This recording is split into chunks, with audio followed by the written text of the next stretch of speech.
Hallo und herzlich willkommen zu Monkey Talks, dem Podcast über praktische Philosophie, moderne Spiritualität und Yoga. Mein Name ist Pia Kühnemann und ich lade jeden Monat Gäste ein, um mit ihnen über die Praktiken und Konzepte des modernen Yoga zu sprechen und darüber, wie uns der Yoga mit den Problemen und Fragen unserer Zeit ganz praktisch unterstützen kann. Vielen Dank fürs Einschalten. Hello and welcome to Monkey Talks, the podcast about practical philosophy, modern spirituality and yoga. My name is Pia Kühnemann, and every month I invite guests to talk about how the philosophy of yoga can support us modern humans to deal with the problems and questions of our time. Thank you for listening. In the first episodes, I speak with Michael J. Stewart, the founder of Shanta Vira Yoga, about the core ideas of the yoga style he has inspired. This method focuses on deepening the relationship with oneself so we can relate to the world. How can I be in the world with all of its beauty and joy, but also with its challenges, difficulties, and problems? How do I want to meet other people and living beings? How can I remain capable of action and actively transform the world? The answer to these questions is also the essence of Shanta Vira Yoga, actively being human. In the first episode, we explore what this actually means. Here we set the foundation from which the following episodes will unfold. You're here, Michael, for Great. the interview for our podcast. I'm very, very excited about this part of our evolution because everything that's happened in Shanta Vira Yoga has been one step following the other. And it just seems at this moment that this is the right next step. And I'm excited about where this can develop into and how this can be another platform for inspiring all those that are practicing in Shanta Vira Yoga, and hopefully also for people that don't know anything about Shanta Vira Yoga. So yes, I'm excited about where we could go with this. So let's see. So Michael, for the first, we were speaking about this before, what could be the first episode, like where to start? Mm-hmm. So what is your suggestion? Where to start in this huge field of Shanta Vira Yoga? What's the best point to start? Well, as you said, it's a huge field and we can go in lots of directions, but I think what might be interesting for our community and for anybody else who's interested in what we're about is what is the perspective or what is the point? It seems like every method has a point. Like there's, in yoga it's very odd to mention goals, but I would say that if there was a goal, then the goal would be our motto, which is actively being human. And I think that would be a good starting point because this is in fact about humans. So yeah. What is like the practice takes us to this particular statement, actively being human. So I thought that would be a great place to start. Yeah. What is that? So let's start with the broadest perspective possible. Mm-hmm. So what is this actively being human? Yeah, that's really interesting because, I've had this conversation with many people over time, and that inquiry is like, what is actively being human? And, I think from a broad perspective, I would say that first, if you look at that motto, actively being human, like there's something that suggests that as you are being in something, that means you've arrived somewhere. And how did you get to this place, right? So I think that's the central point. It's like, here I am now. And then how did I get here? Because I did something. The actively part says, I did something to get where I am. Okay? So automatically it suggests that there was some effort made to get to where I am. And then we look at the other word in there that's human. Then we'd have to like think about, well, what does it mean to be human? Does it mean that because I took a form in this species that makes me human?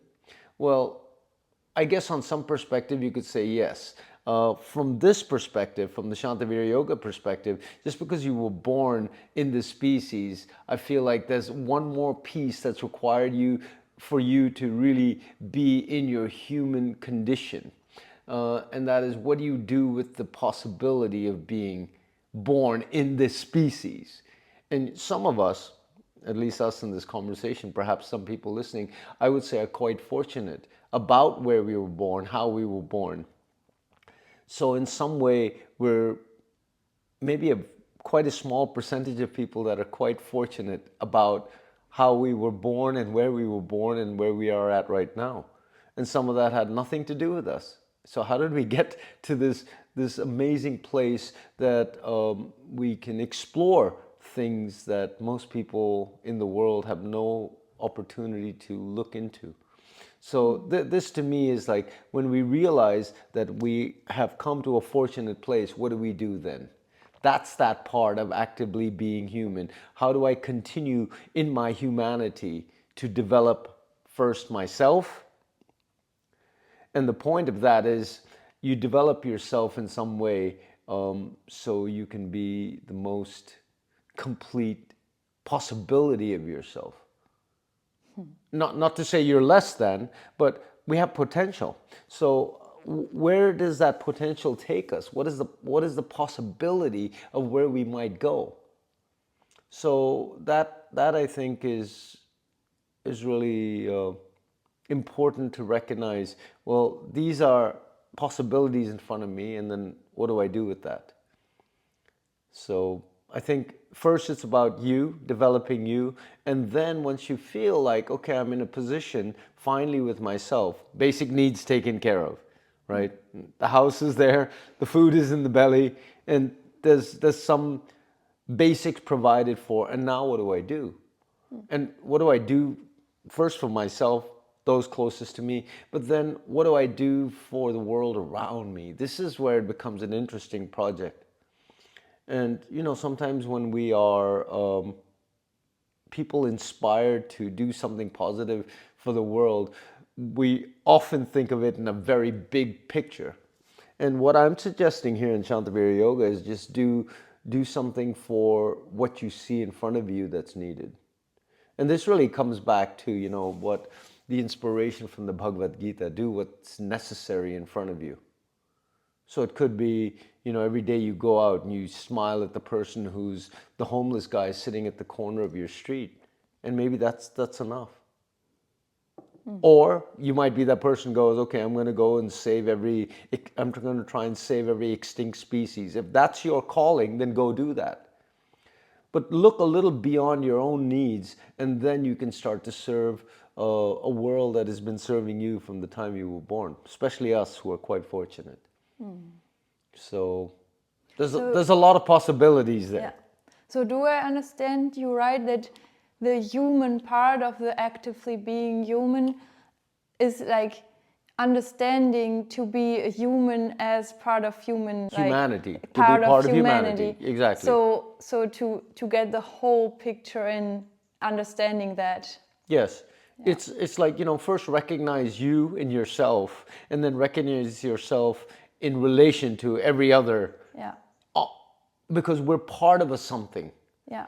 And it seems to me what happened over some time is, when we moved from like village situations, or we went from small town situations, and we started to live in cities and stuff, people really got disconnected from their humanity in some way, because life got really busy. And so sometimes people live in buildings and they don't know their neighbors. And that to me is very odd and very strange. So I feel like there has been a disconnect from the other for a long time. And I think it's time to reconnect with the other. Yeah. I think it's really, really vital right now that we have some kind of way to reach out to others, that might be less fortunate. This is where the actively human comes in. Because, first you have to recognize your own fortune, your own good fortune. And then when you accept that, then go, okay, what can I do for the one who's less fortunate? And you can decide for yourself. What is less fortunate? Yeah. And this is really not always the case. Like you have also these schools where it's about developing as a human, but then to develop more and more to become the better individual, and without this connection to other humans. Like, so I think this is really a special thing about Shanta Vira Yoga too. Like it's really what separates it from other schools. Well, I can't say if it separates it or, it's like it's unique to it, but we're really putting an emphasis on the fact that the other is as equally important as the one. Yeah. I think this is definitely unique to us, is that the other, what they feel and what we might do for them is equal to what I might do for myself. Yeah. And I think that will always be a central focal point of Shanta Vira Yoga. How can you serve someone else while you're serving yourself? Not instead of. This is what some traditions do, is either it's all about me or it's all about the other. And we're saying in order for it to be about the other, it first has to be about you taking care of the basic needs, and then you can extend your hand to someone else. Yeah. Yeah. So it's a simultaneous you and the other in relation to each other. That to me is really important, because it seems like everything is in relation to each other. It's either every person is in relation to another person, whether you choose to relate or not. That's a choice, but it's still a relationship. So I think to bring it to the surface and go, well, wherever I am is in relation to someone else, either by my choosing or not. Yeah. I had an interesting thing happen, and as you know, as I was coming here the other day, there were a lot of people at the train station, and because many trains were canceled, and as more trains got canceled, more people got on the platform, and everybody was connected, but nobody was really relating to the other person. Every once in a while, I'd look around, because it's my nature to try and make contact with people, and every once in a while, you'd look at somebody, and they'd give you the like, oh man, this sucks look, or the other one would just smile and shrug their shoulders. So there was connection happening amongst all these people. It was just a matter of somebody, in this case me, because I'm that curious being, to try and make a connection with others that were in this very same situation. So, then you feel like, oh, it's just not me, it's a whole platform of people that are in the same situation. So are you saying it's more about realizing the connection is there, and it's not an effort, it's just to realize it always has been there. We are connected to other humans, to the environment, the air we breathe, Exactly. the plants we eat. Exactly. So it's an interconnectedness, yeah. right? And this actively being human is, it's not. So, like I said a little earlier, it's really about what inspires you to put your special gift towards. Like, what do you have that some other being, could be a human being, could be a creature, that could benefit from what you have, your interest. What moves you, what motivates you. So I certainly hope that, at least us as practitioners aren't going, let me just save every human and every other species can deal with itself. I would say it's equally important, if that's interesting to you, to do that for every other species that moves you to do something about it. So we're not exclusively dealing only with humans, because in our interconnectedness, the plants and the humans and the animals and the creatures have equal place here. Need each other too. Yeah, I would say so. Yeah. And I just want to add one little piece. I think all the other species and all the other creatures would have no problem if the humans weren't here. So I think it's our responsibilities to do something about it, right? I think everything would be in some kind of equilibrium. Having said that, I don't want it to sound like we're the ones making it not in equilibrium, because in our own way, we're also part of that equilibrium, right? So in no way looking at us as the species that's, damning everything else or destroying everything else. We have a great part in some of that. And yet also there are many humans that are trying to do their best because it inspires them, because they connect to the interconnectedness of all things. So how do we stay in our connectivity? I think that's the actively being human. To stay connected with yourself and then recognize that you are connected with every other being you encounter. So that to me is the essence of actively being human. And every time I meet some person who's done some project that just completely came randomly and inspired them, and I'm always so, I have to say, turned on by people that are doing things that you never even considered would be a thing to do. So, everything that you could make a difference with or about, let's say, is a practice of actively being human. Yeah. The little things make a difference. Some people will try and save the planet, and some people will try and talk to the homeless person down the street. And all of that together makes a difference. Sometimes the little things seem like, oh, it doesn't matter if I do or don't, but if we stop trying, then nothing happens. Yeah. And this idea or this goal is like the thing we are aiming at with a practice, right? So in what ways do you suggest with a method we can enter that goal, we can reach toward that goal? Mm-hmm. I would say, the most, it's really important that we recognize for ourselves first. And I think the practice begins with the one, right? We know this in yoga, the person who does the practice gets the benefit. So if we want to get to actively being human for every creature or every other human around us, we have to look at ourselves and go, okay, how can I expand into myself?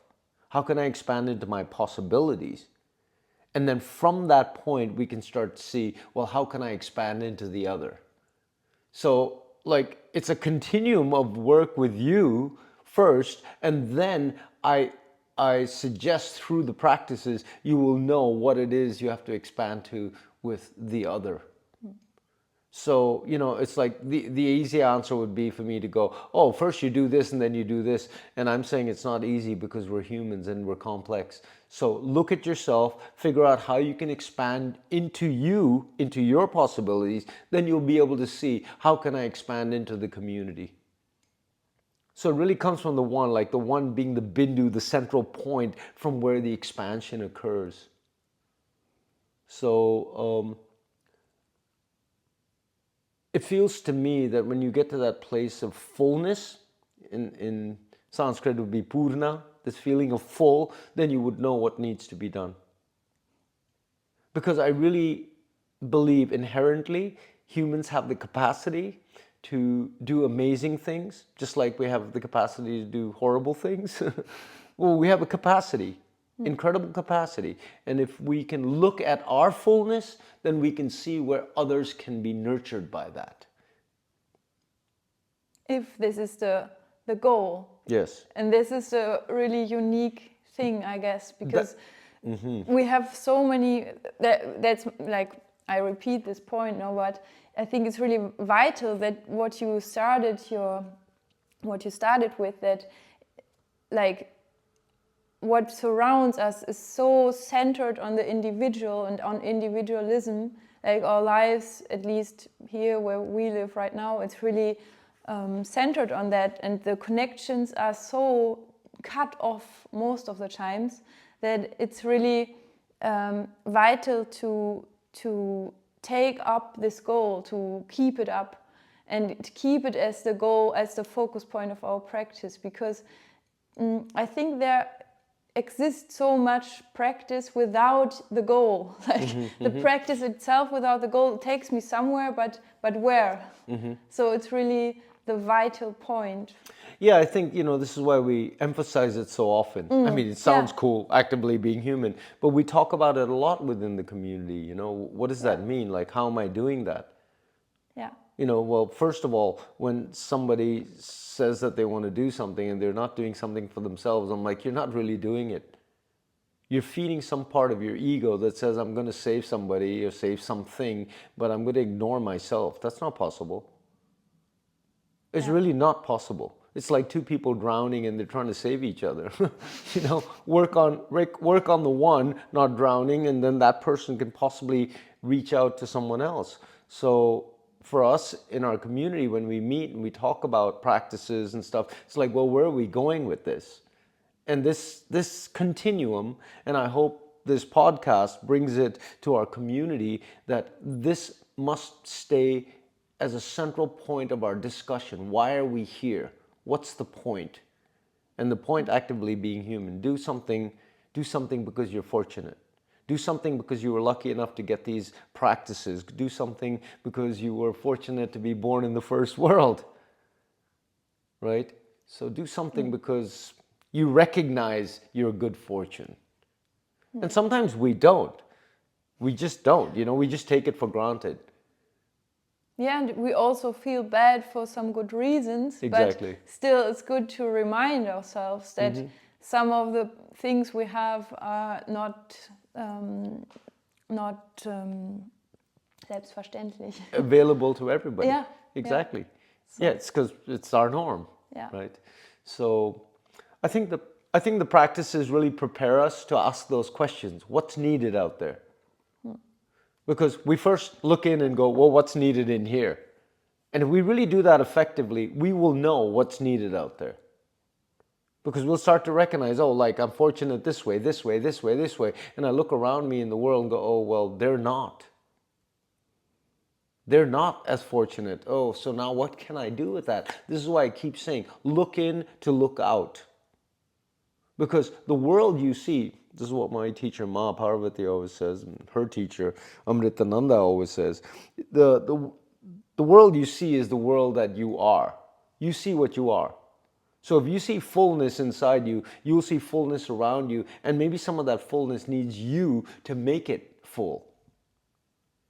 Like you can see where it has fullness and where it has something that's missing, and maybe what you have can fill that space. It's like really, I feel like the little things make a huge difference. And it sounds so cliche, but I really, really feel that. Every little thing that each of us can do every day, every moment actually, makes a huge difference.